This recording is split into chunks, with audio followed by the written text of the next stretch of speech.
Hello and welcome back to my YouTube channel, Starshine Astrology. My name is Meredith and today we're going to be talking about a synastry aspect, Venus conjunct the Ascendant. So what happens when one person's Venus on their birth chart is conjunct or align or right on top of the same place in the chart as your partner or anyone's Ascendant. That is a conjunction, and that's what a synastry chart is when you take one person's birth chart and you take another person's birth chart and you place them over each other and you see the way that your planets interact with one another's. So, with this particular conjunction, Venus conjunct the Ascendant, it will feel slightly different for the Venus person as it does the Ascendant person, but it mostly sort of feels the same because these two energies are coming together.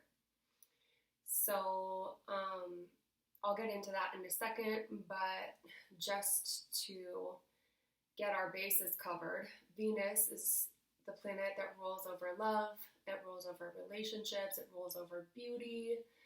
It is all about aesthetic, pleasure, balance. It is a positive, lucky, feminine planet.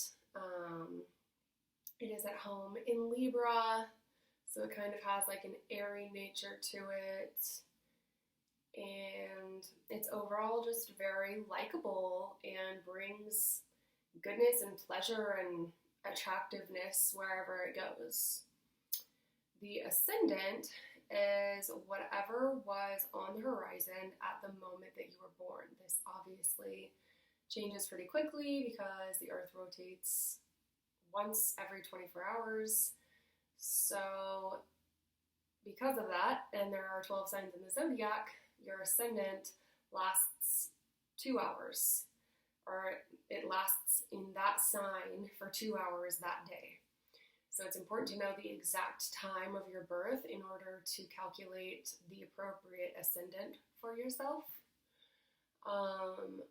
But your Ascendant rules over your first impressions, just kind of like if you think about the way the horizon is or the way you dawn on people, it is the first impression you make on people, it's how you appear to the outside world, it is your physical body, it colors the rest of your chart, so it's a very prominent part of your birth chart because it kind of can just dictate a really big part of your nature, I guess.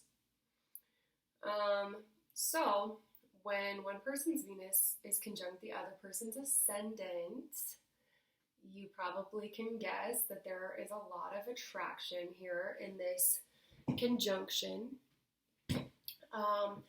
Like the first impression that you will have, the Venus person will have of the Ascendant person is they will have pleasurable and loving feelings for that person's kind of persona. Oh, more about the Ascendant is like, it's how people speak, it's how they move their bodies. It's not just how people appear, but it's just kind of like, it's how they appear and interact with the world. So it's their mannerisms.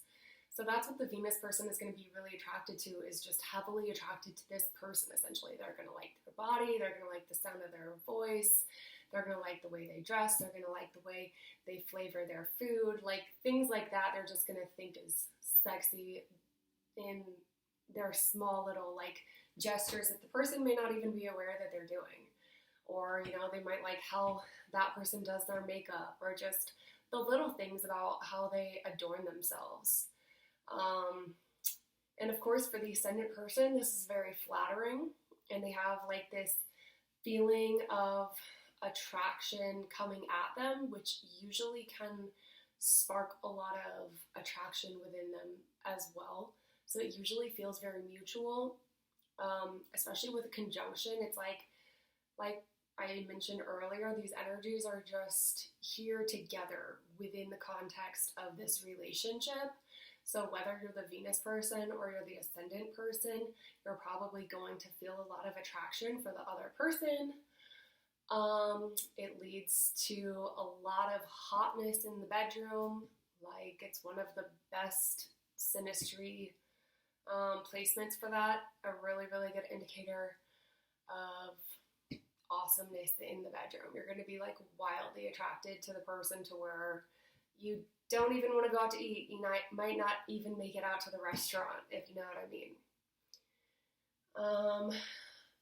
But with this all being said, it can be like extremely beneficial in partnerships. Obviously, if you're just like, you know, so much attraction and pleasure from each other's company, like you might just catch yourself spending like 30 minutes just like sitting there eating ice cream and just giving a spoonful of ice cream to the other person and just feeling like you're high almost. It's just like, why does the time go by so smoothly? It's like you're in a song. It's just a really, really lovely placement. So the way that this feels in the context of a relationship is incredibly beneficial, but I will say that it isn't one to offer a lot of substance.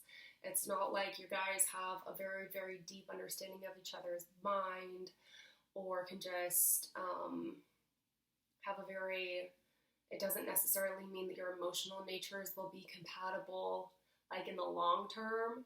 It's very much more of kind of this short-term thing, unless there's other things in the Synastry chart that do support more long-term.